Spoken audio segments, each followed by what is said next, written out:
Cuando me Eh, digas ok, bueno, Fabi, ya estás grabando. Listo, Bueno, Cande. bárbaro. Les pedimos que silencien los micrófonos. Eh, bueno, buenas noches. Un gusto vernos, un gusto tenerlos acá. Eh, eh, en primer lugar, antes de arrancar, quiero darle eh, la palabra a Patricia de Cara, que es la presidenta de la Asociación Psicoanalítica de Córdoba. Eh, ¿no? Patri, veo, ahí Acá está. estoy, acá Bien. estoy. Bueno, bienvenidas, bienvenidos todos. Estamos en un nuevo ciclo de tertulias en la Asociación Psicoanalítica de Córdoba. Contentos de empezar desde campo psicoanalítico, un poco como estaba contando nuestro invitado especial de hoy, Gabriel Tabib. El espacio de las tertulias, como su palabra lo indica, es una invitación al diálogo a partir de un tema. Y también es un espacio que es una apuesta al psicoanálisis. Sí, hay un micrófono prendido. Es una invitación también a dialogar con otros, con otras disciplinas, no solamente entre nosotros, los psicoanalistas, sino también a abrir las puertas de la asociación para jugar allí en otros escenarios, que es de alguna manera el escenario que entra en nuestro consultorio, a nuestras instituciones, en nuestra comunidad, ¿no?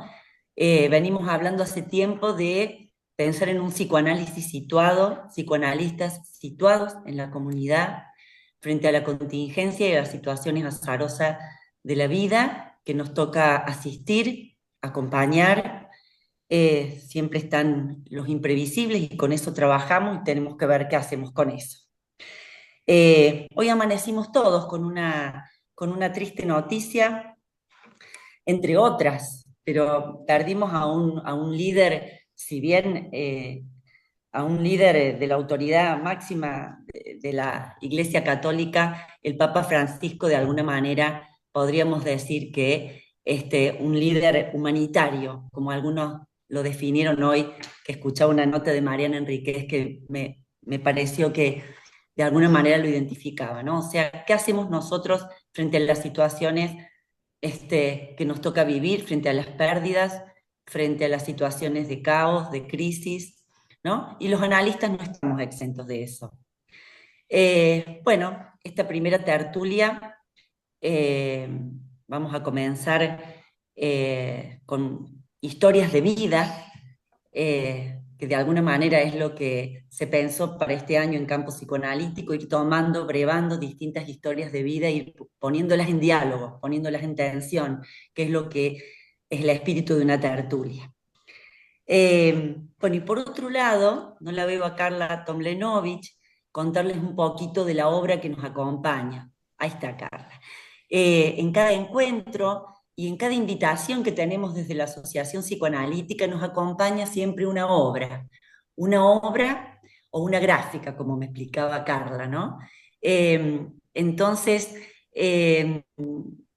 yo por mí pararía acá para darle el convite a la palabra de Carla que nos cuente un poquito de la obra que nos acompaña en esta tertulia de esta noche. Gracias, Gracias. Patricia. Bueno, buenas noches a todos. Lo hago muy, muy, muy corto, porque si explico mucho va a perder lo enigmático de la obra. Candelaria me pidió hacer una gráfica de una trilogía que se va a presentar con tertulia. Esta sería la número uno. Eh, yo para eso elegí una obra muy pequeñita que se llama Marañas, una obra que tiene 30 por 30 centímetros, pero que responde a cierta trilogía, no porque vaya a ser una serie de tres, sino porque tiene tres tiempos esta obra. Es una obra experimental que parte con una lógica inversa y que quizás puede tener que ver con lo que vamos a trabajar hoy, o intuyo que puede tener que ver, La lógica inversa es que no tomo una representación para representar, sino que se parte en tres tiempos. En un primer tiempo son solo actos de manchas que se ponen al azar, es solo azar y acto. Un segundo tiempo que tiene que ver con una distancia, esa distancia que es observar esa presentación. Y por último, un tercer tiempo de esa presentación donde va adquiriendo una nueva forma o figuración, pero que solo es lineal, o sea, es como si se tomaran las manchas y se encontraran formas dentro de la mancha. Y pensando en esto, bueno, la figura que ha quedado y la que yo he tomado para pulsaciones es un sujeto en contorsión, por lo que han visto, y en tensión, que pulsa, que muestra como una fuerza que se mete dentro de alguna otra cosa que no sabemos muy bien qué es. Bueno, y eso me parecía que era muy interesante para pensar la pulsión y lo genuino que tiene que ver con esa fuerza que nos mueve a veces a hacer cosas y actos que no están representados. Bueno, eso era un poco el por qué había tomado esta obra. Gracias, Bueno, Cande. Gracias, Carla. Cande. ah, bueno, bueno, de nuevo, bienvenidos. Bueno, bienvenidos a los de la casa, bienvenidos a los de afuera, para quienes abrimos nuestras puertas para compartir estos encuentros. Bueno, hoy inauguramos un nuevo año en la Asociación Psicoanalítica de Córdoba, donde nos interesa mucho pensar al psicoanalista no solo como alguien que se desenvuelve dentro de su consultorio, sino que trabaja en espacios tanto públicos como privados. Em, y donde claramente no podemos pensarlo como aislado del contexto en el que vive. En este sentido, creemos, y por eso la verdad que estamos muy contentos, no solo de tener un invitado de otra disciplina, sino ver un montón de gente nombres nuevos, porque estamos como bastante convencidos de que el psicoanálisis tiene mucho por decir, pero sobre todo tiene mucho por escuchar.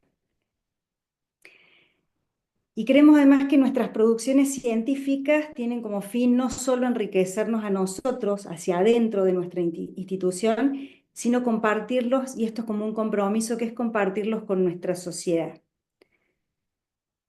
Esta tertulia es la primera de una trilogía a la que le hemos dado el nombre de Pulsaciones.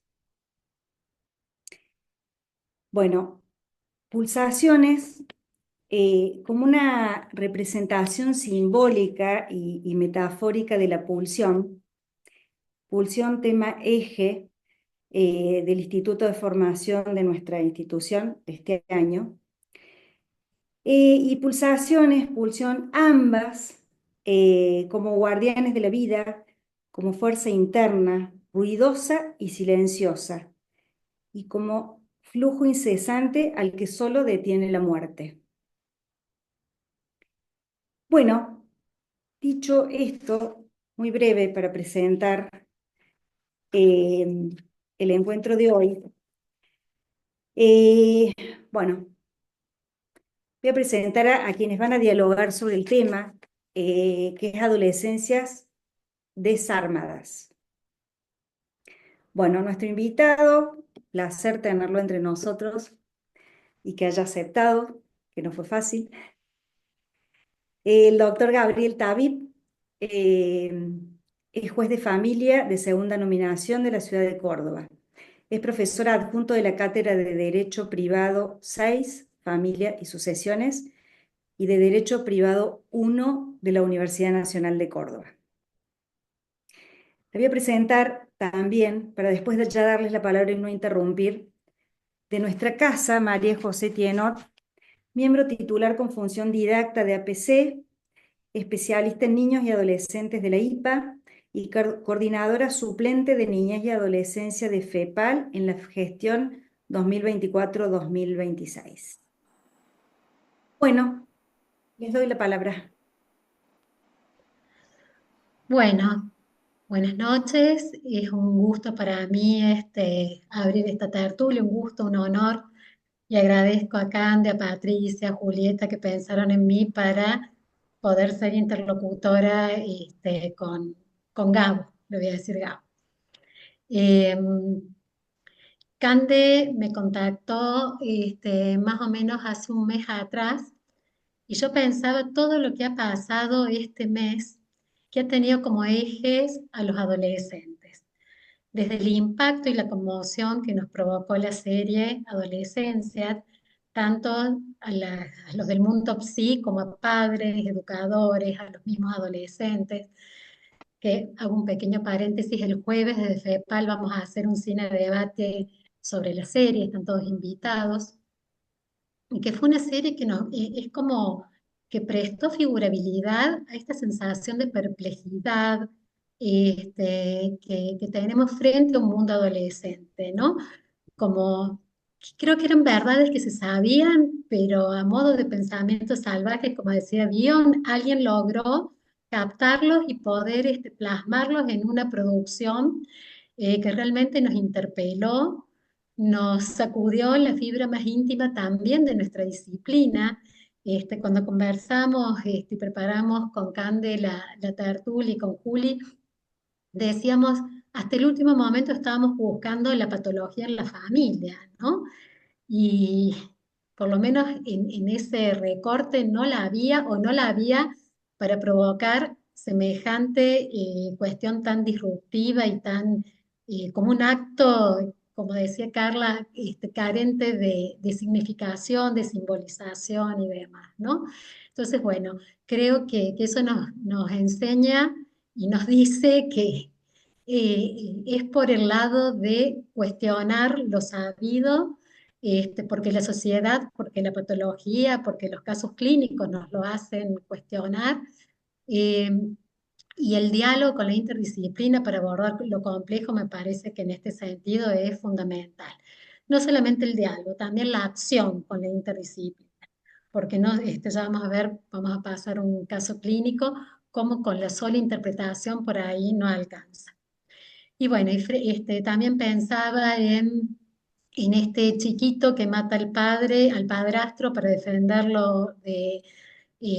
a la mamá de un ataque que estaba sufriendo, que se ve el cuchillo con los juguetes al lado, los chats de los jóvenes que planificaban un tiroteo en un colegio, el jovencito que defiende a su barrio del levantamiento de un peaje clandestino con un cuchillo en la mano, increpando este, a los policías, ¿no? Entonces, bueno, todas estas cuestiones nos dejan atónitos, perplejos, confundidos, y hoy no creo que encontremos respuestas, porque creo que toda respuesta sería más bien defensiva frente a la masividad y a la virulencia de los actos, pero sí me parece que abrir preguntas y espacio para metabolizar el horror en diálogo es como empezar a crear alguna significación que nunca debe dejar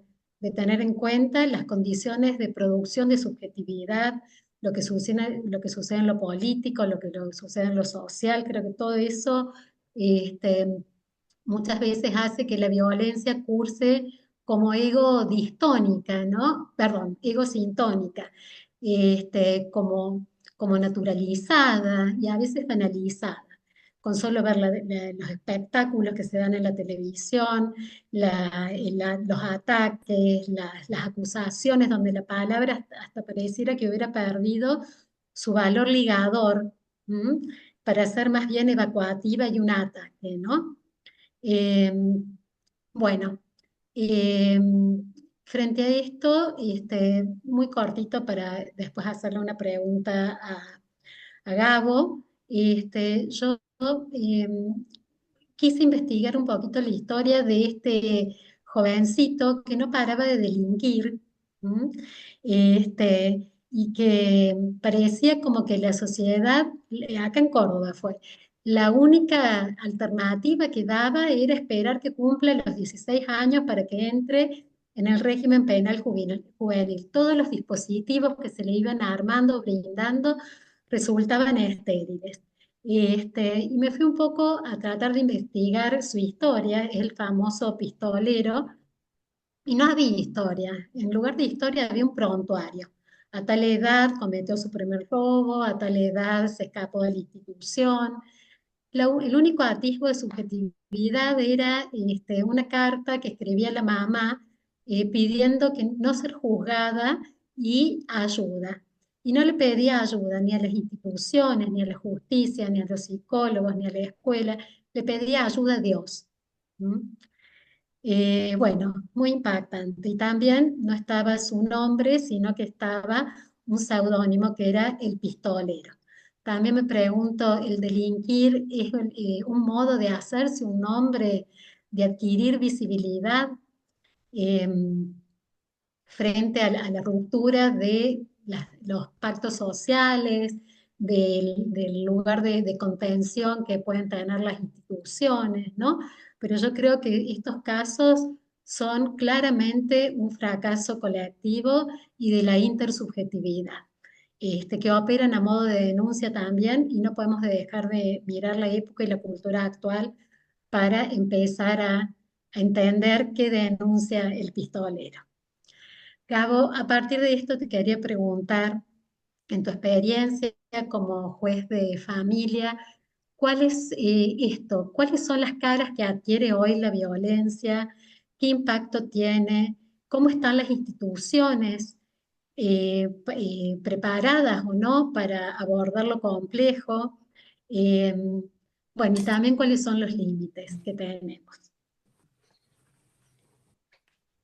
Buenas tardes a todos, a todas, especialmente a todas, porque nuevamente veo que en este espacio, como suele pasar en los espacios donde discutimos temas de las familias, principalmente son todas. Porque veo acá la cantidad de mujeres y creo que los varones somos tres o cuatro.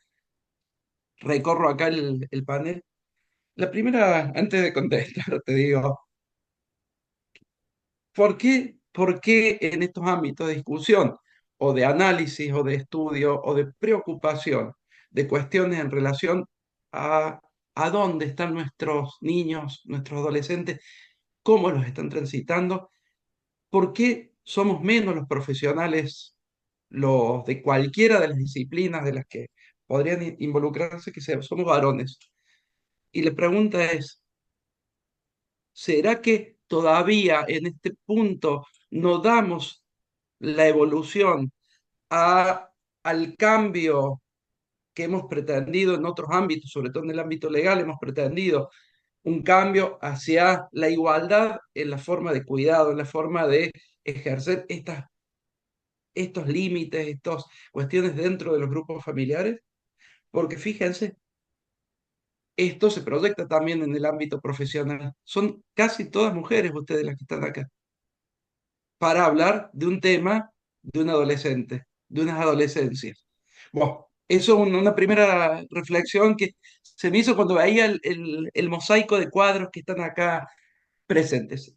Bueno, la respuesta primero, eh, puedo volver un poquito atrás en relación a lo que vos dijiste de lo que pasó este mes.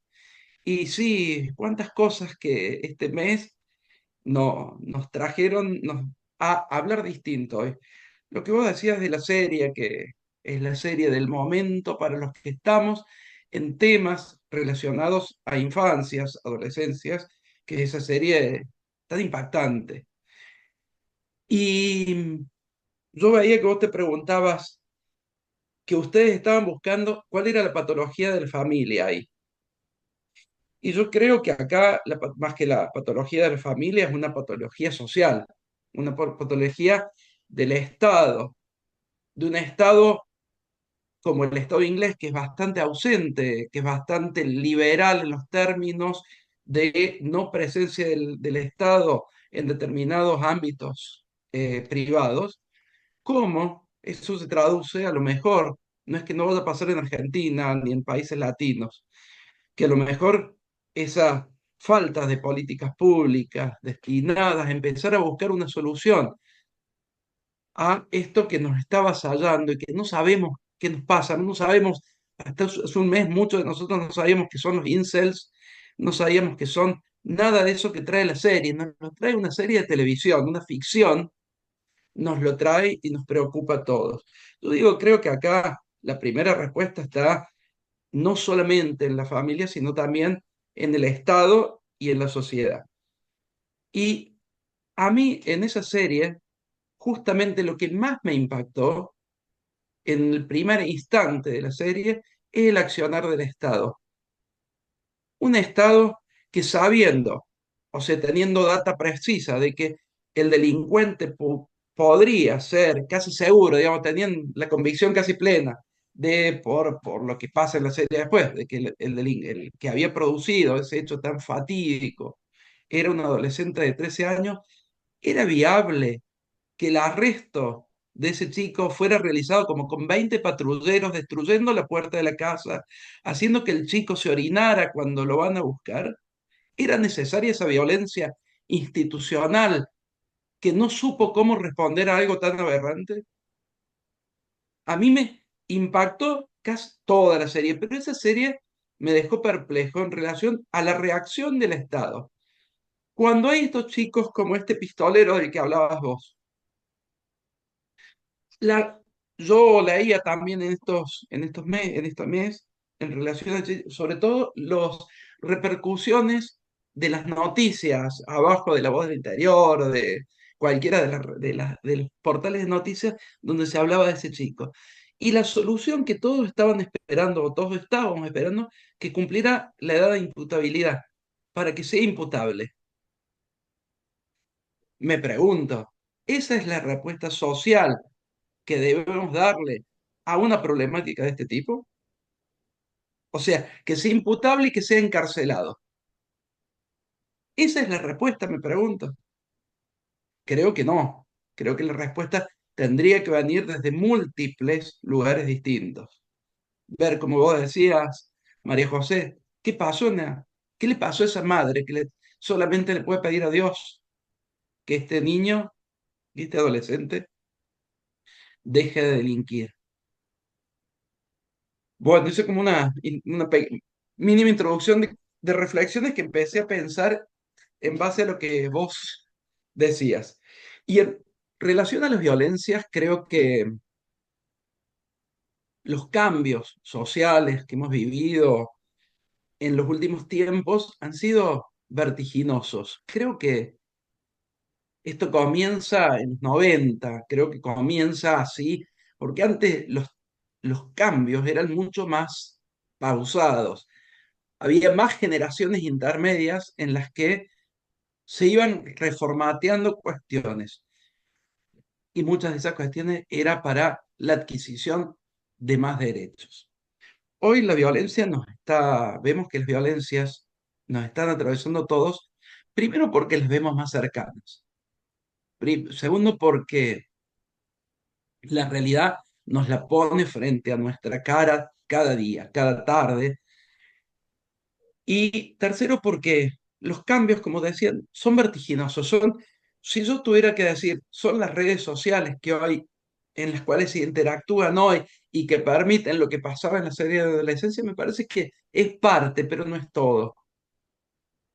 Ya la televisión de los 90 daba el zapping, que nos aburríamos cuando llegó el control remoto, permitía que cambiáramos rápidamente lo que estábamos viendo.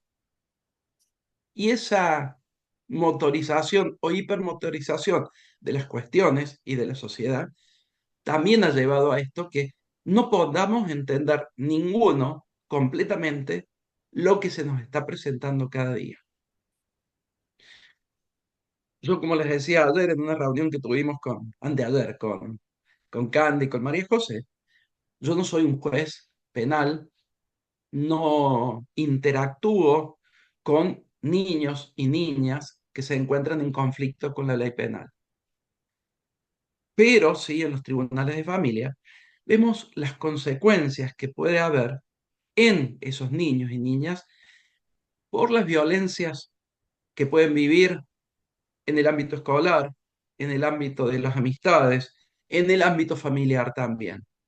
Y no solamente en la familia nuclear, sino en la familia ampliada. Y eso está impactando mucho en nosotros porque cada vez vemos o las personas se atreven más a traerlos a los tribunales o a la vez o están apareciendo muchas más violencias, muchas más consecuencias de las violencias, de cuestiones en donde los niños aparecen sumamente lastimados, sumamente involucrados y solamente dañados en toda esta cuestión violenta que la sociedad ha traído. Y esto no es una cuestión de nuestro país, empobrecido en muchos sentidos, desde lo material y desde lo simbólico, porque también estas cuestiones creo que se están presentando en todo el mundo. Es un fenómeno global que vemos.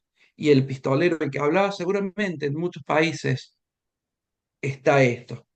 Aparecen estos niños con esta forma de expresar o de desarrollar su subjetividad, esa subjetividad que hablábamos, que no la encontrábamos en su historia vital, pero la tiene con esos rasgos psicopáticos, no sé si yo me estoy metiendo en su terreno, pero en el de ustedes, pero con esos rasgos que lo llevan a tener estas formas de expresarse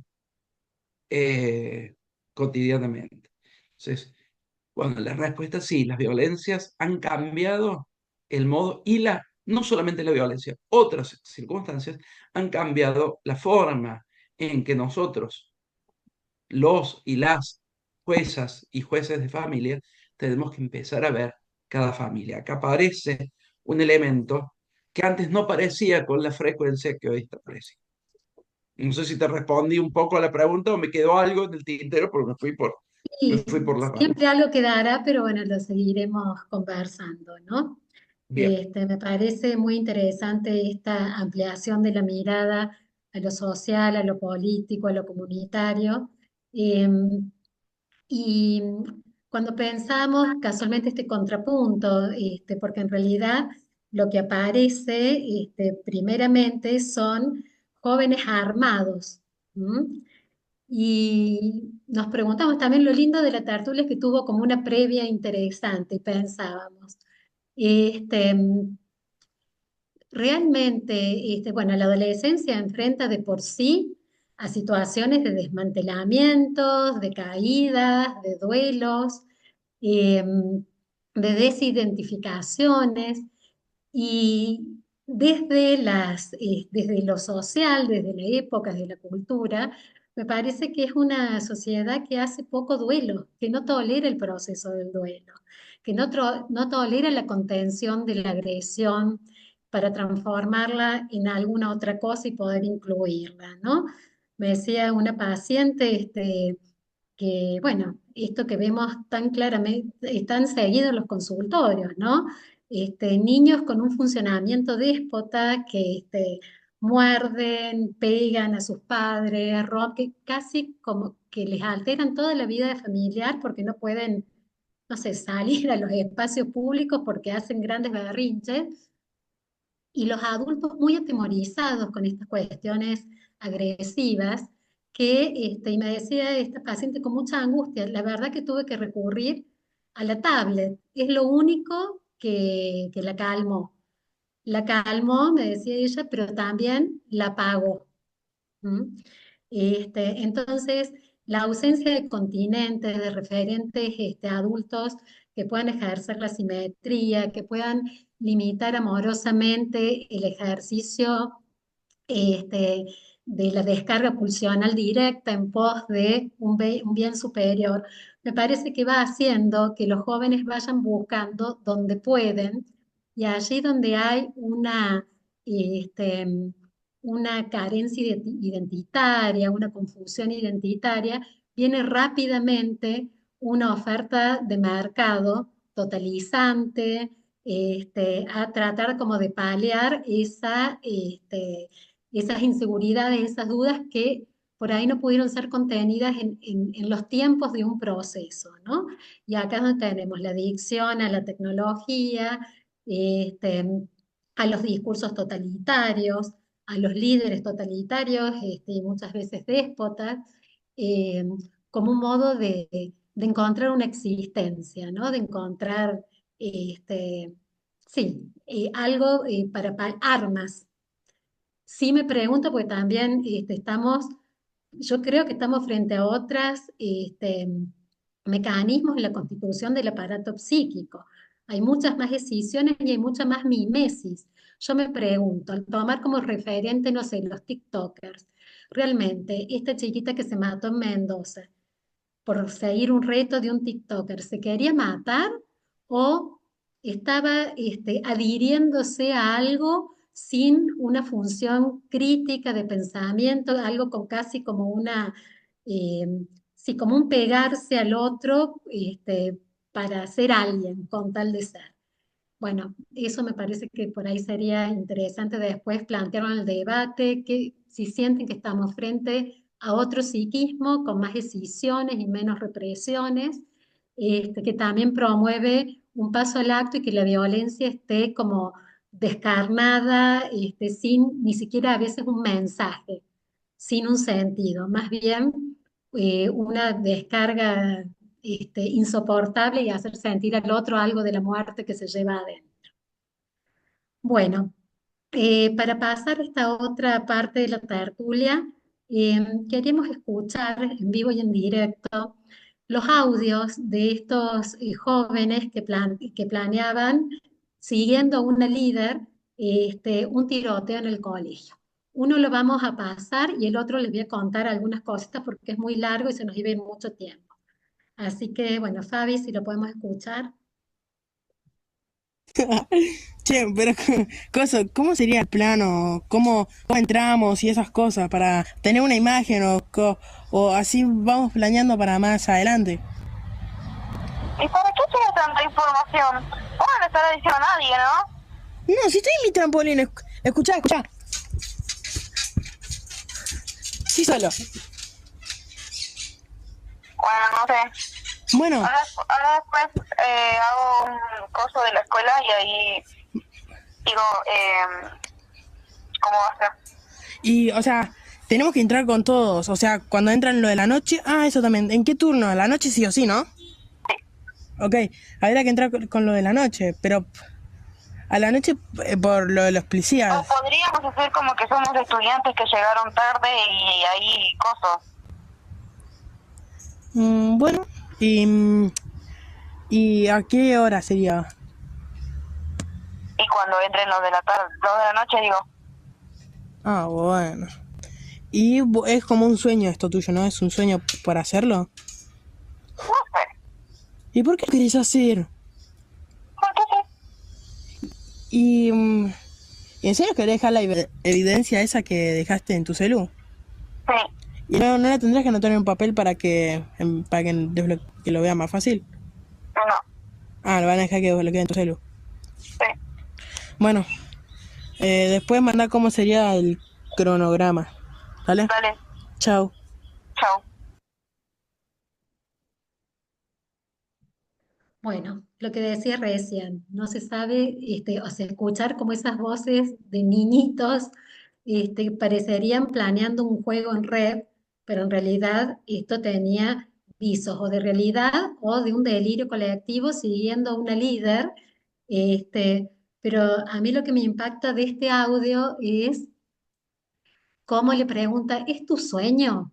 La fascinación que provoca la líder en este caso, ¿no? La fascinación, esa cosa como de horror y fascinación y no poder dejar de querer saber de qué se trata, que nos hace pensar, bueno, ¿qué sueños tendrán los adolescentes hoy? ¿Qué pasará con los sueños? ¿Qué pasará con los proyectos? ¿Qué pasará con la noción de futuro? Que muchas veces ayuda a hacer la renuncia inmediata, ¿no? ¿Le habremos brindado como sociedad un futuro posible, una propuesta deseante? Da la sensación que es tanta la confusión que tienen estos jovencitos que la líder que aunque sea un delirio, pero tiene una idea, tiene un proyecto, tiene una brújula, ¿no? Y la fascinación y el sometimiento que provoca. El segundo audio, este, lo que cuenta también un chico que se ve que estaba como en duda si hacerlo o no hacerlo. Entonces, cuando la líder, de un modo muy arrogante y displicente, dice, bueno, pero ¿lo vas a hacer o no lo vas a hacer? Y él le dice, no, es que creo que no, porque somos muy jóvenes, nos pueden echar del colegio. Este, entonces le dice, bueno, entonces te saco del grupo. Y él dice, no, no, no me saque, yo quiero seguir viendo de qué se trata. Bueno, también muy impactante, que nos hace pensar en los que ven, ¿no? Los que por ahí hay dos jóvenes peleándose y necesitan filmar y subirlo. Y lo que contestó este segundo jovencito me hizo pensar en lo que planteaba Silvia Bleichmann sobre una moral y una ética pragmática. ¿Mm? En ningún momento hubo no, no lo vamos a hacer porque podemos dañar al otro, podemos provocar dolor, algo como el registro del otro, de un semejante, de la ética, implica una responsabilidad para con el otro, ¿no? Acá era más que todo por una cuestión de preservación propia, no porque soy muy joven, me van a echar del colegio, que nos hace pensar cómo están constituidos los valores éticos desde la familia y desde la sociedad, y quedan reducidos a una lógica más bien pragmática y autoconservativa. Y lo último que quería decir es que si ustedes se pusieran a pensar la cantidad de rituales que tienen los adolescentes, el UPD, el casi sexto, la presentación de las remeras. Bueno, y yo me pregunto y les pregunto, en otras sociedades, en otras culturas, existen rituales de transicionalidad entre una etapa y la otra y que le dan de alguna manera al joven la sensación de estar en una comunidad, de tener su ideología, sus valores, la preparación para el mundo adulto. Ya las instituciones, la iglesia, la familia, la escuela, están sacudidas en su función de autoridad y de regulación.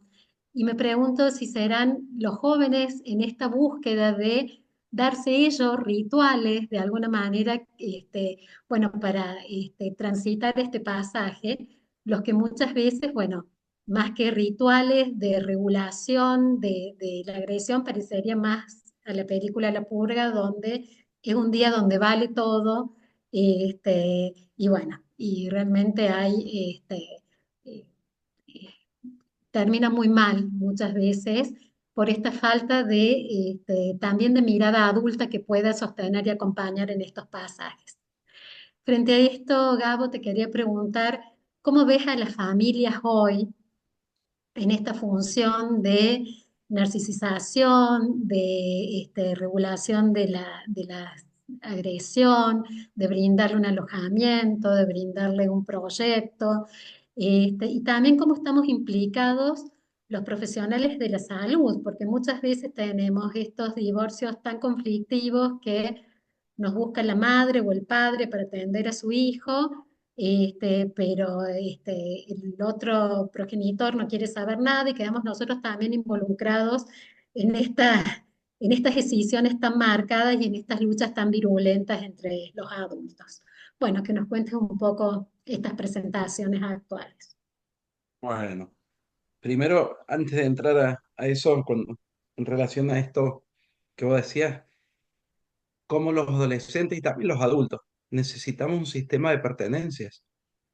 Y cómo esos chicos que siguen a esa líder posiblemente no logran, por las razones que sean, encontrar un sistema de pertenencias, entre comillas, hablemos de sano, que no importe todos estos desbordes y no importarle las consecuencias, salvo en lo que a ellos les pueda ah, impactar. Bueno, pero esa búsqueda y que en el adolescente el sistema de pertenencia es tan importante.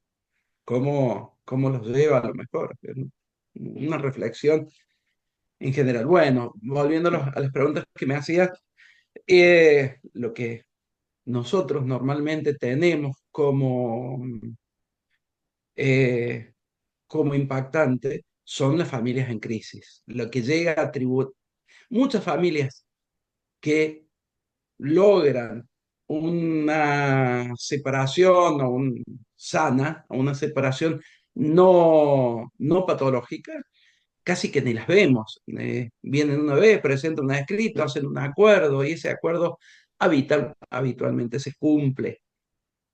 Lo que a nosotros nos preocupa, a mis colegas, que son todas mujeres, somos 8 jueces de familia, soy yo el único varón, las otras son todas mujeres, incluso a las representantes de los derechos de los niños, que son las asesoras de familia, hoy se las llama defensoras públicas, que son todas mujeres, también nos preocupa en muchas causas la patologización de esa ruptura, una patologización muy profunda, que la vemos, la estamos viendo y nos cuesta muchas veces ver cómo las abordamos, porque nosotros sabemos que cada situación familiar es distinta, como ustedes lo deben saber y como a ustedes se le presentan en sus consultas, en sus entrevistas. Nosotros también, nosotros no podemos aplicar patrones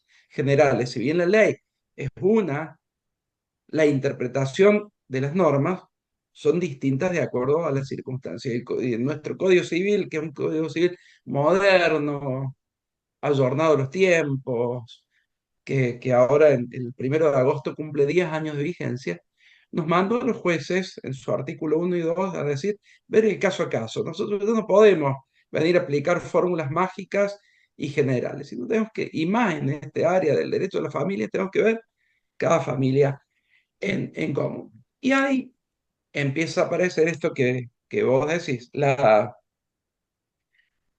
familias que reiteradamente aparecen en los procesos que nosotros llevamos adelante y en donde hay un divorcio o no divorcio, sino padres que a lo mejor nunca estuvieron juntos, porque también eso se da, con mucha virulencia, con mucha, con mucha consecuencia negativa que no miden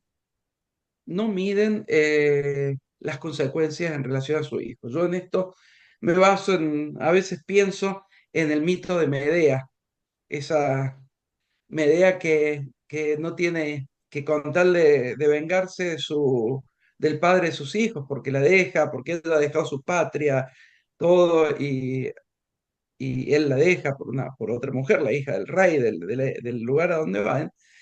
Ella decide vengarse matando a sus hijos y para el sufrimiento que éste le puede causar al padre. ¿Cuántas Medeas y cuántos Medeos tenemos hoy que simbólicamente llevan adelante estos actos fuertes en contra de sus hijos, encubiertos en una idea de protección muchas veces, como venganza ante o como una cuestión patológica ante esa separación no resuelta? Eso lo vemos mucho, lamentablemente. Lamentablemente. En ese contexto, tratamos de abordar siempre un abordaje que tiene en cuenta, por suerte tenemos un equipo técnico muy proactivo en esto, y muy formado, los profesionales de nuestro equipo técnico, eh, que nos dan pautas para ver estos comportamientos y cómo se puede llegar a abordar. Normalmente nosotros pensamos que la idea de trabajo terapéutico de estos papás y estas mamás es un camino a empezar a ver cómo ellos pueden desandar el camino de su separación de una forma distinta, que no impacte tanto, nos dijo, porque están en una lucha que nosotros vemos que es interminable y cuando entra de vuelta el expediente a decirnos, no, el padre hizo tal cosa, la madre hizo tal otra, con el tribunal como casi como un lugar como si fuera Twitter, en donde se descargan y pretenden que nosotros como órgano jurisdiccional, les resolvemos algo que es irresoluble en ese punto. Nos cuesta mucho a nosotros, a todos los operadores que estamos, ver cómo vamos a buscar que estos chicos queden lo menos destruidos posible.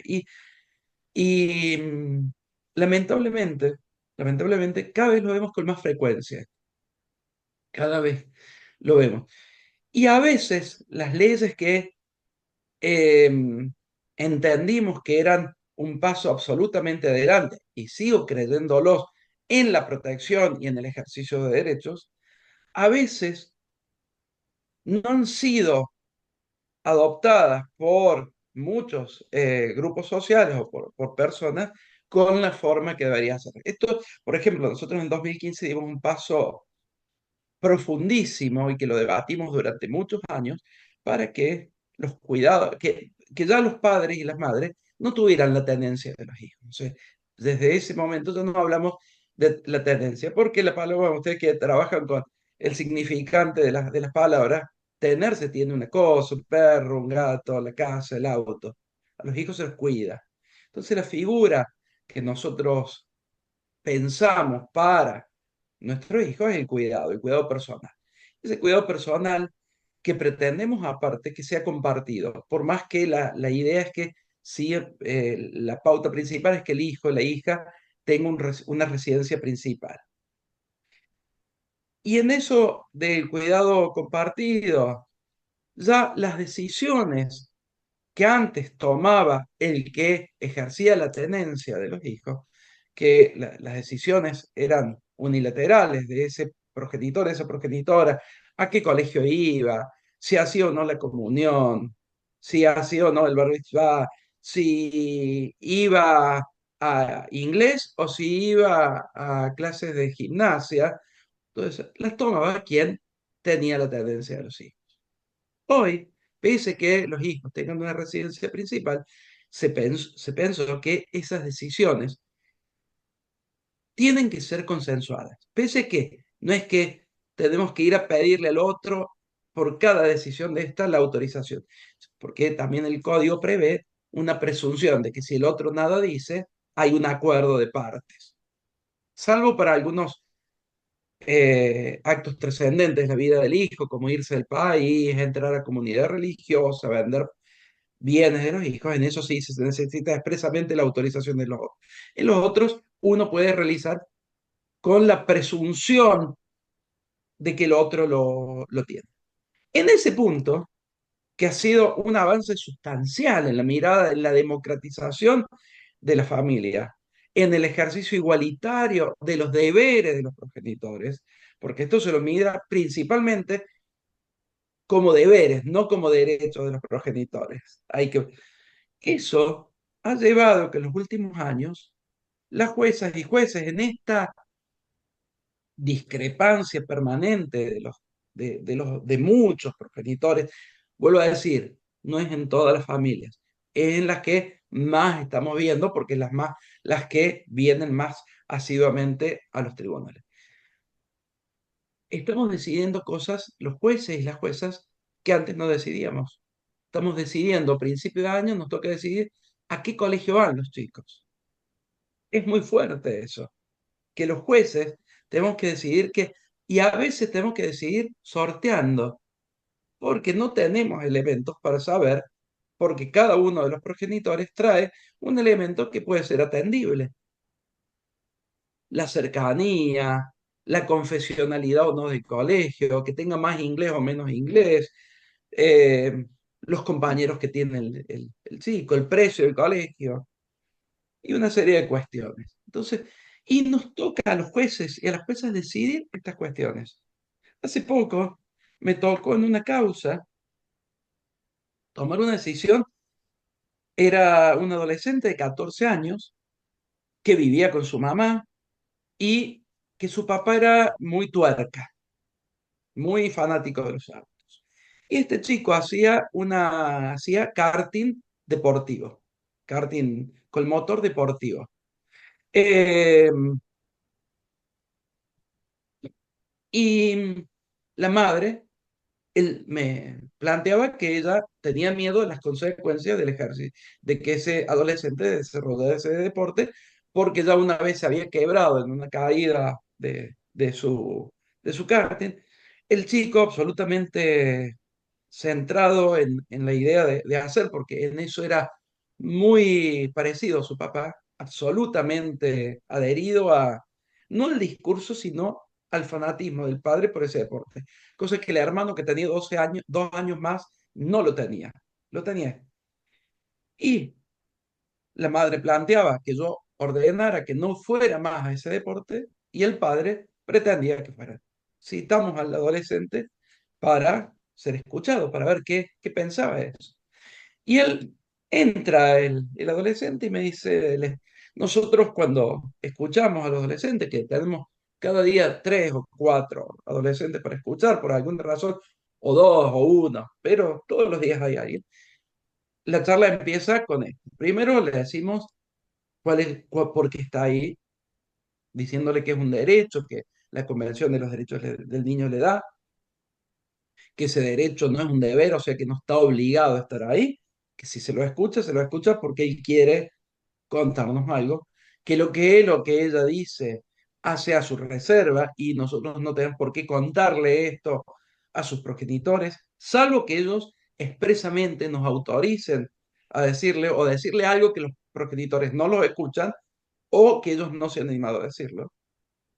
Y que bueno, un poco eso, empezamos todas las charlas con esas indicaciones. Ah, y que él o ella, en principio, no van a tomar una decisión ahí, sino van a ser escuchados. Y que las decisiones vamos a tratar de que se la tomen los adultos en base a lo que hemos escuchado nosotros allí, en base a esa opinión. Pero, porque si no, creemos también que es adultizar, poner todas las decisiones en cabeza de un adolescente, de un niño, es darle un lugar de adultización para tomar decisiones que a veces son los de los adultos, que podrían tener repercusiones y efectos negativos en eso. Y ya les diré por qué. Bueno, este adolescente, después de escucharlo, de decirles, dice, le preguntamos si sabía por qué venía, y él dice, sí, porque mi mamá no quiere que vaya a karting. Y te digo a vos y a mi mamá que si vos no me dejas ir a karting, yo lo voy a hacer lo mismo, me voy a escapar y lo voy a hacer. No hay ninguna forma de que yo no haga esto porque es lo único que me interesa en la vida. Y me dice, incluso me dice, si no voy a karting, ni al colegio voy a ir. Fíjense la postura de un adolescente, de su madre y de su padre. Y si bien acá había una fuerte identificación con el padre en relación a sus gustos, en este caso yo creo que no existía una directriz del padre para que diga eso. Creo que ya nos hemos acostumbrado a escuchar y sí, a todos se nos escapa la tortuga, pero estamos habituados a escuchar. Y al escuchar a niños y adolescentes, sabemos o intuimos cuando vienen con un discurso prearmado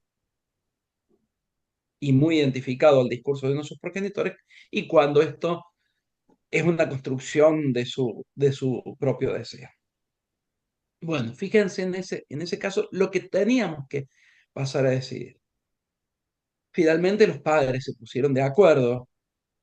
Bueno, para esto tuve que estudiar qué es este deporte. ¿Está permitido a chicos de más de 14, más de 13? Tuve que estudiar. Sí, hablamos con la Federación de Karting de Córdoba, les llamamos, les preguntamos si a partir de los 13 se puede hacer. En ese ambiente lo hacen de una forma cuidada, porque se toman todas las precauciones. Y yo pensando, este chico me está diciendo, lo voy a hacer lo mismo, ¿qué prefiero? Que lo haga más allá del riesgo potencial que pudiera desarrollar, que lo haga de una forma cuidada o lo haga de una forma que no está cuidada por fuera de los lugares donde se hace eso. Finalmente los progenitores y la progenitora cedió, el padre también puso su empeño para cuidar algunos aspectos que hasta ese momento no habían sido cuidados, pero fíjense en los puntos en donde los jueces y las juezas estamos empezando a entrometernos en la cotidianeidad de la familia. Acá, Graciela Zarraga, que acaba de mandar un mensaje diciendo los jueces en esta realidad están ejerciendo cierto asistencialismo, más que asistencialismo, podría decirlo como un paternalismo o un maternalismo, podría ser la respuesta a Graciela. Y posiblemente, sí, nos están trayendo, nosotros tratamos de que estas cuestiones sean decididas en el ámbito intrafamiliar. Pues nosotros somos, como a veces yo les digo, sapo de otros pozos en esta familia.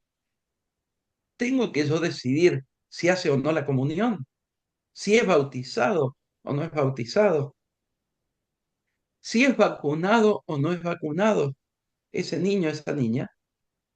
Parece que cada una de estas preguntas o cada una de estas cuestiones que nos traen ahora a decidir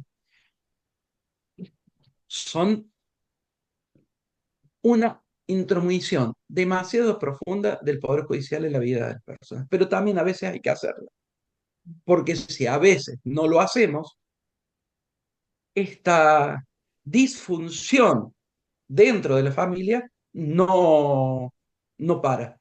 Cristina, ¿querías decir algo?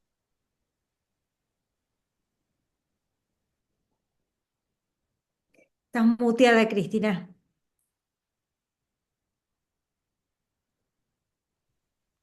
No, quería decirte y decirles, me gustó lo de mi idea. Y en realidad es algo que nos desarma a todos, porque en realidad todos somos medios y matamos a los hijos, ¿no? Así tomándolo. Y entonces, realmente, no sé quién, pero tiene el lugar de continente, que ya me parece una palabra que medio está en desuso, no sé cómo podríamos emplearlo, no sé si el lugar paternal, pero ya desde hace mucho tiempo se decía, bueno, el juez tiene que decidir, porque los padres están desarmados y los hijos están armados, porque este que vos estás contando lo dice desde una adulto morfalización, ¿no es cierto? O sea, me dice, si no, la decisión la tengo yo. Y hay una mente que no puede elaborar esto. Lo hace violentamente. Y eso, en función de los casos que están trayendo, es mínimo esta violencia, pero te dice, yo al juez no le voy a hacer caso, ni a vos te hago caso, ni a mi madre, ni nada, lo voy a hacer lo mismo. ¿M? Es mucho peso. ¿M? O sea, se tienen que armar así como se arman con armas, ¿no? Eh, que, de- y lo último para que lo discutamos, ¿no? Porque realmente eh, nos desarma a todos, no solamente cómo se constituye, sino cómo nos constituimos nosotros frente a este desarme. Tanto los jueces como los pediatras y los psicólogos y los psicoanalistas, ¿no? No, perdón, eso. Me gustó lo de medio, me pareció bárbaro.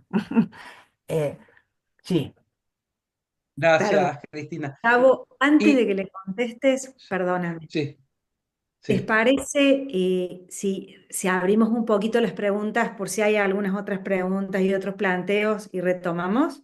¿Sí? No me, perdón, yo me metí porque pensé que ya estaba abierto. no me Perdón. importa, pero bueno, pero cortaste para que aprovechemos a hacer las Eh, preguntas. Me gustaría contar una anécdota más de esta mañana. Y cómo Bueno, también a veces los chicos y las chicas se ponen, a veces están muy enojados con sus padres y a Mm. veces se ponen en un rol de cuidadores. Hoy, desde una audiencia, me escucha también, porque normalmente en estas no hay escucha en estas audiencias, pero las llamamos porque era un pedido de autorización para irse una familia, unos abuelos cumplían 50 años de casados y habían invitado a sus hijos y a los nietos, que eran 20 en total, a ir a un resort en el Caribe. el padre de dos de las nietas no autoriza la salida porque según él dice que están siendo presionadas para ir, que ellas no quieren ir, especialmente la que tenía 14 no quiere ir porque esto es un proyecto, es algo de la familia y ella no se siente cómoda, que no. Entonces, ante eso, normalmente las autorizaciones para salir del país, que se piden mucho a fin de año, cuando uno no lo autoriza, cuando uno de los progenitores, vienen y normalmente son en diciembre. Esas salen así, casi sin problemas, porque son ante este odio que si tienes progenitores, dicen, no te vas a ir de vacaciones, no te autorizo. Entonces viene el Poder Judicial a hacerlo. En este aparecía ese elemento que decía, no. Entonces decimos, me dice la representante de los derechos del niño, la Paula Peláez, me dice, ¿por qué no la citamos? Y la escuchemos a ver si esto es así, no vamos a estar autorizando. Entonces la escuchamos, entra primero la de 12 con una sonrisa así, y bueno, primero le decimos lo que le decimos y le digo, ¿sabes? Sí, sí, porque dice, me quiero ir con mis abuelos. Dice, mira las remeras que hemos hecho. Y habían hecho unas remeras de toda la familia, que yo a veces la he visto en algún hotel, los nombres de todos con el número de nietos que era. Estaba fascinada. Cuando entra a 14, que era la que supuestamente también le había dicho el padre, no, dice, yo quiero irme, todo. Las hago salir cuando, o sea, estaba claro que las. Y después me tocan la puerta. Dice, ¿podemos hablar de vuelta con vos? Sí, me di. Le digo, pa. No, no, no quiero que lo retes a mi papá. Dice, mi papá no quiere, pero no le digas nada a mi papá. Autorizanos nomás a salir. Fíjense en ese conflicto que en otro supuesto el chico hubiera estado re enojado con su padre. En este conflicto, las chicas me tocaron las dos la puerta y me pidieron entrar de vuelta para pedirme eso. No lo retes a mi papá, me dice. Como si la función del juez fuera retar también. Eh, entonces, fíjense cómo pues, cada día vamos viendo una cuestión. Y hoy a mí me impactó a mí este cuidado que quisieron tener, decir, sí, nos vamos con el feliz mi mamá, la vamos a pasar bárbaro. Pero lo quisieron cuidar a su papá en este caso. Está bueno. Fíjense, bueno, era esa anécdota que da pie también a Sí, sí, algunas sí. otras reflexiones posibles. Bien. Eugenia Fisores tiene la mano levantada por una pregunta. Euge. Bueno, gracias Gabo y María José por lo que han abierto.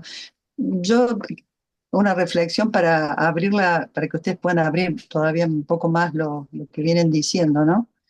Porque en la trilogía que traía Carla, en realidad, y en los ejemplos que trae María José, se inicia todo con un hacer, ¿no? Que es el primer tiempo que marcaba Carla.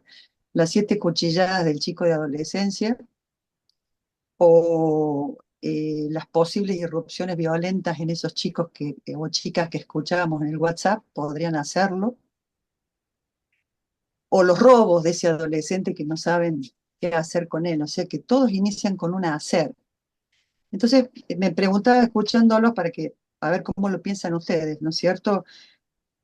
Gabo, vos hablabas del retiro del Estado. Entonces me pregunto, ¿cuáles serían las funciones que se han dejado de cumplir? Parece básico, pero me parece que está bueno no darlo por supuesto, ¿no? ¿Cuáles son las funciones que el Estado no está cumpliendo? Y si en este lugar que vos decís de intromisión, es muy tierno también el relato que contaste recién, ¿no? Pero hay a lo mejor una posible inversión. Los jóvenes son los que tienen que cuidar a los padres a veces, los adolescentes, y se han invertido las cosas.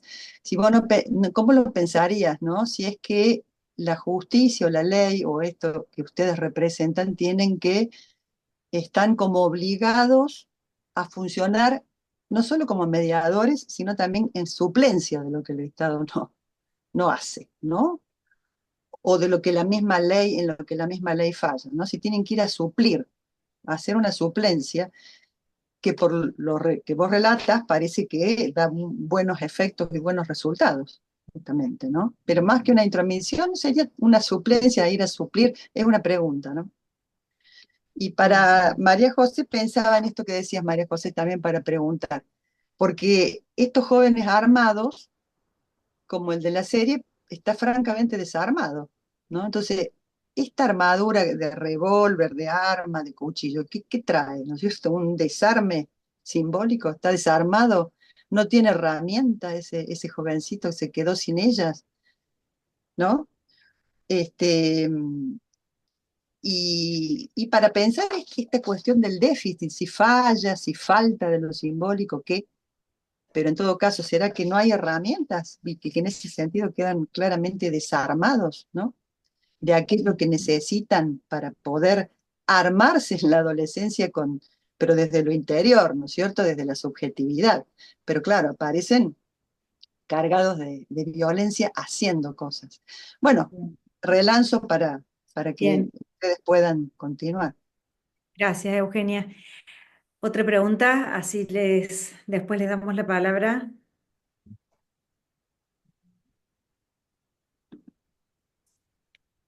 Lo mío es permiso, Cande. Lo, ¿Sí? lo mío es un comentario que no dejo de asombrarme porque lo escuchaba el Gabo y digo, ¿pero está hablando el psicoanalista o está hablando el juez? Digo, es un juego que siempre hacemos cuando charlamos y realmente volviéndote a escuchar, Gabo, digo, ¿no? El juez dándole la posibilidad de la palabra ahí al adolescente o al niño. A mí esto es lo que no puedo dejar de escuchar, Gabo, y la verdad que no dejo en realidad de celebrarlo por todas estas cosas que vienen saliendo y uniendo un poco con lo que dice Euge, ¿no? Empiezan manchas, que se haría toda la cosa de la discusión de las parejas de los padres, que serían como manchas, y por esas cosas del azar caen en un juzgado de familia donde hay un adulto en asimetría que le va a dar la palabra y la escucha, ¿no? Este, a un adolescente que viene que no está siendo escuchado, porque en realidad la interpretación esta que trae el Gabo de que cuidaba a uno, creo que al padre, a la madre, ya me perdí, pero sí, los chicos en un lugar, en un no lugar, yo diría, ¿no? Y para que lleguen a un juzgado de familia, es porque realmente no tienen un lugar para poder ser escuchados. Bueno, nada, gracias. Me encanta lo Gracias, que está. gracias, Patricia. Graciela Zárraga quiere hacer una pregunta. Levantó la mano. Graciela. Sí, no podía extrabar el audio. Está Bueno, bien. yo veo, me parece interesantísima la exposición de todos y bueno, la de Gabriel David, tremenda exposición. Y bueno, pienso, ¿no? Más que todo una reflexión. Los hijos cuidadores, los jueces cuidadores, etcétera, etcétera. Los docentes también cuidadores porque están en esto, los docentes de esos chicos. Eh, Se van trastocando todos los roles simultáneamente. Entonces, ¿qué pasa con el adolescente que se está conduciendo a lograr una identidad?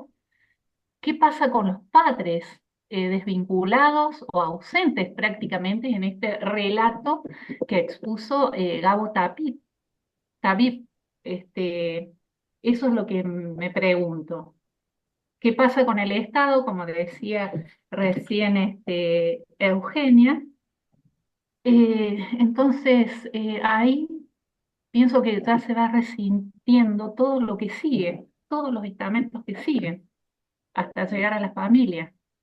Eh, y considero que todos los adultos deben estar en pos de guiar al adolescente, al niño o al adolescente, ¿no? Para que se conduzca de una manera saludable en este Bien, entorno. bien. Bueno, gracias, Graciela. María José, ¿querés? La verdad que Sí, quedan 15 minutos. muy, ¿Querés administrarlos como de modo de que... muy cortito porque tenemos después un caso para comentar. Yo pensaba cuántas similitudes tenemos los psicoanalistas ¿Qué cosa? con Sí. con esto Mira, con este relato que trae Gabo, ¿no? De cómo hemos tenido que ampliar nuestra función, nuestra práctica, pero porque bueno, cuando llega un adolescente ya es como tarde para muchas cosas, es decir, ha habido como fallas muy tempranas, ¿no?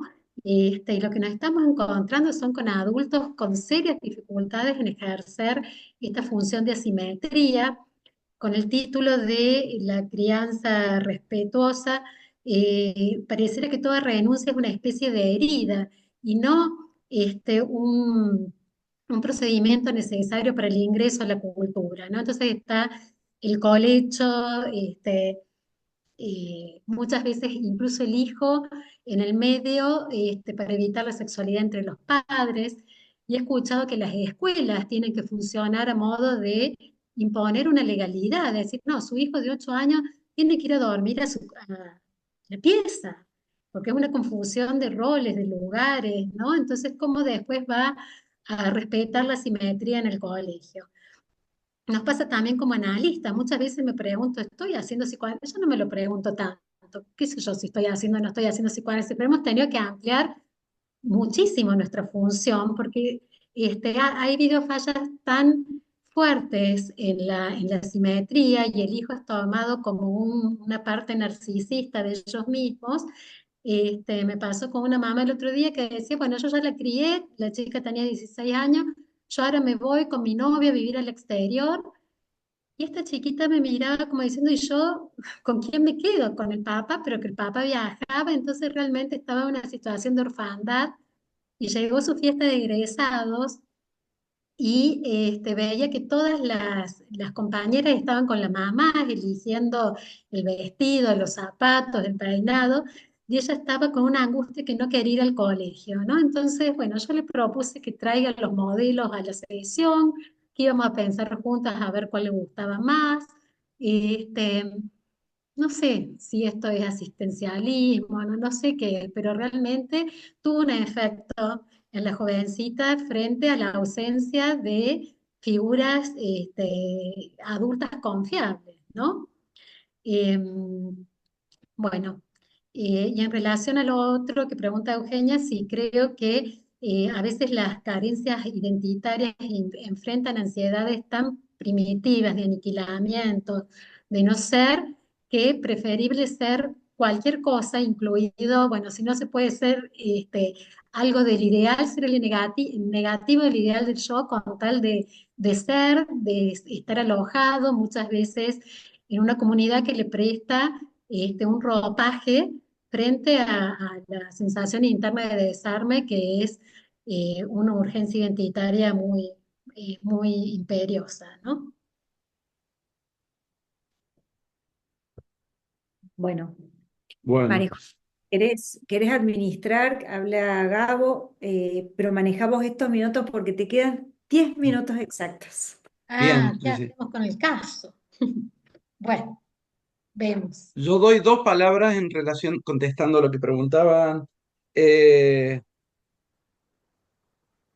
la, una pregunta, ¿qué es lo que el Estado debería hacer? Y bueno, políticas públicas que permitan, porque a lo mejor todos nosotros pertenecemos a un sistema social que nos permite afrontar procesos terapéuticos personales de nuestros hijos, pero gran parte de la población no puede.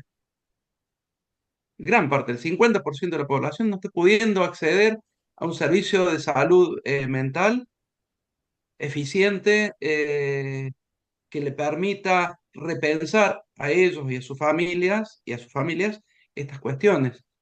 Entonces, eso, por ejemplo, eso es una función del Estado que cada vez está más en retirado. Esto ustedes verán que los lugares de trabajo terapéutico en donde pueda acceder las familias que hoy no pueden pagar un proceso terapéutico, son cada vez más escasos, por ejemplo. Eh,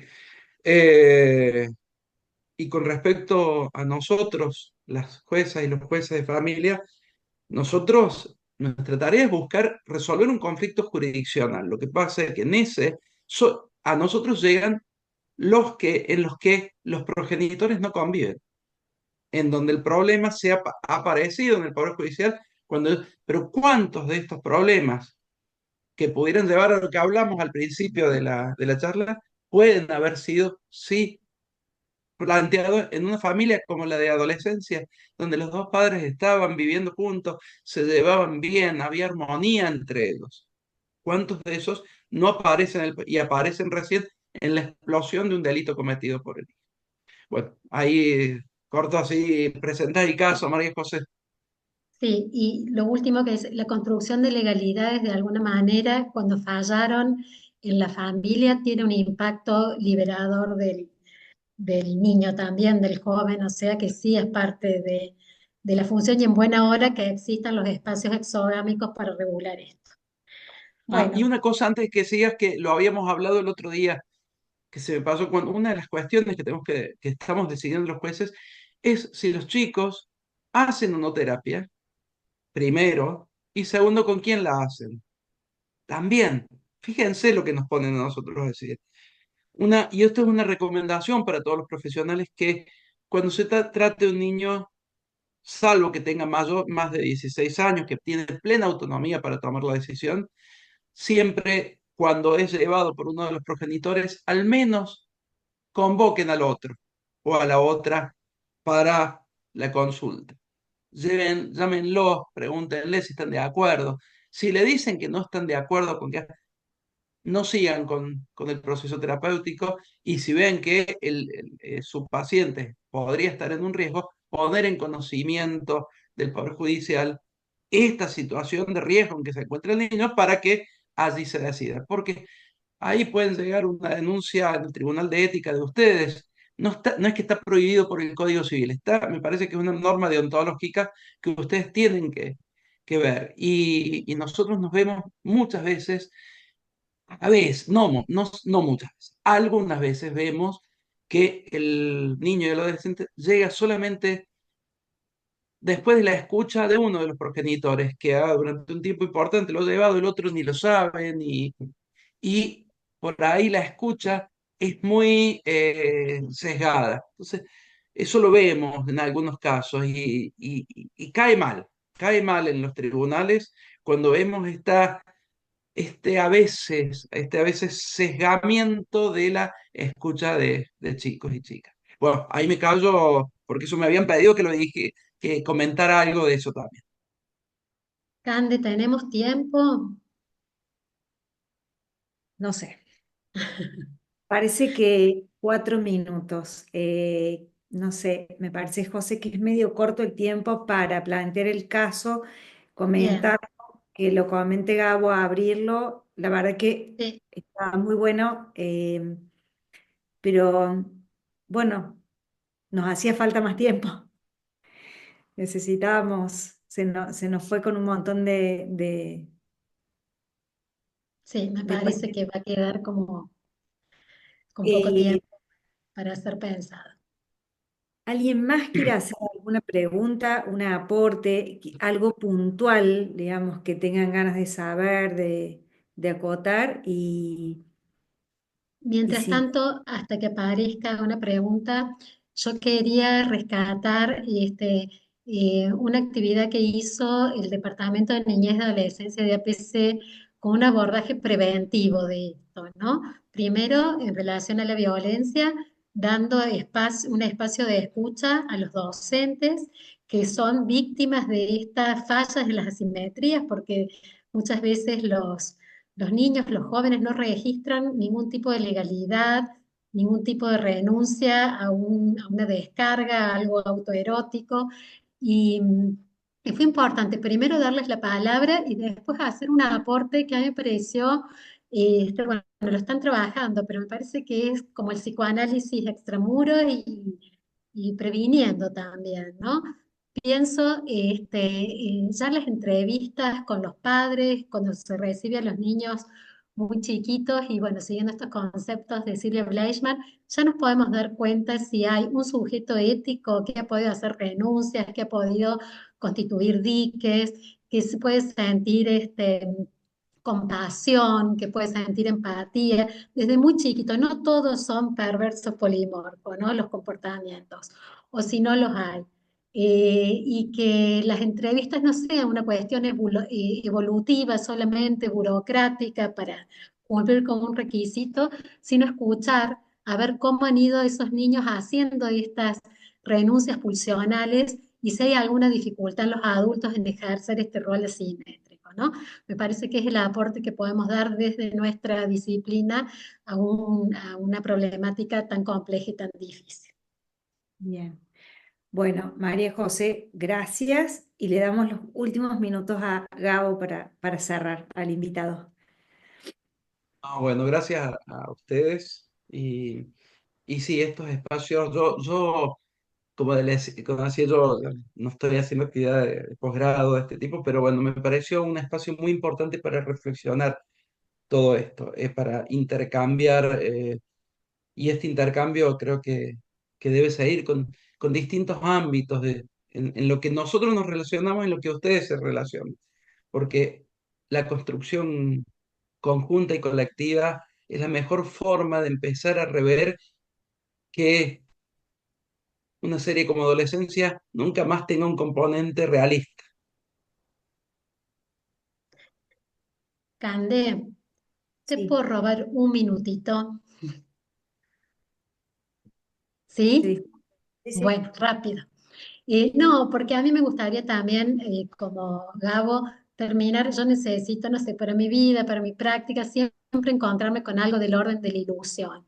Y así como nos encontramos estos actos despiadados y descarnados, también nos encontramos con una generación que nos desarma a nosotros, ¿no? Es la generación que denuncia las desigualdades de género, la que deconstruyó los estereotipos de género y hoy las mujeres pueden jugar al fútbol y los varones pueden llorar y maternar sin sentirse menos viriles, este, las que denuncian el machismo en las madres, las que dicen del cuerpo del otro nadie opina, la que nos enseñaron también una mayor conciencia ecológica y de cuidado del medio ambiente. Así que bueno, no todo está perdido. Gabo, ¿querés decir algo? Te felicito porque comparto plenamente eso que dijiste. Gracias. Bien. Bueno, gracias a todos, estuvo muy lindo, gracias por los mensajes que están ahí en el chat, muy lindos todos, excelente espacio, gracias. Bueno, la verdad que los mensajes todos de mucho agradecimiento. Gabriel, muchísimas gracias, gracias por el tiempo, gracias por la dedicación, bueno, por haber estado en esto que nos enriquece un montón y que de vuelta, como dije al principio, tenemos mucho para decir, pero tenemos mucho para escuchar de qué pasa afuera, lo que decía María José el otro día en relación a los docentes, hoy aparece en relación a la justicia, hay mucho por escuchar y por salir de nuestros lugares a enriquecernos de qué es lo que pasa, ¿no? Así que bueno, gracias a todos por participar. Un aplauso. Gracias a vos, Cande. Bien. Nos vemos la próxima.